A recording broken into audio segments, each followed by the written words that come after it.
ma Kisumu. Jokanyo mag duol ma ochung'ne chano chenro e pacho ka ma ong'ere ni The Planners ochiwo pachgi kaluwore gi buono ma piny owacho mag Kaontis ahinya mago ma Kaluo thoro buono godo pachgi e chenro mag dongo bombe. Kaluwore gi Jakim Nyarangi ma bende e jakom kata jatend jolony weche mag chano chenro e pacho ka miluongo ni Kenya Institute of Planners, Kaontis ma Kaluo serem e tiyo gi paro mag duolno kendo gino osekelo lal mar omenda mathoth ahinya ma iketo ne chenro ma okel kony ne jopiny.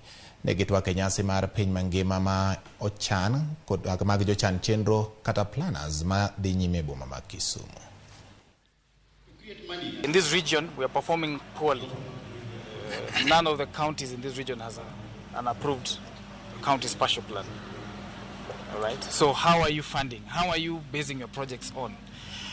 We've seen the region also taking a lead in terms of forming the economic bloc, bringing the counties along the Lake region together. These will only be cemented when you have a proper spatial plan. Not every county will have an international stadium. We cannot have viability where every county has an airport. You know, we need to come together and look at it from a spatial point of view. Where are our strengths, and the counties that have certain strengths are given the competitive edge to go about it. Participatory planning is very important, and this goes to the very lowest level. So talk with the village elders, get them to tell you what the real needs are at that level. Talk to the communities themselves, the women, the youth. What a man will tell you about what the community needs will be very different from what a woman tells you.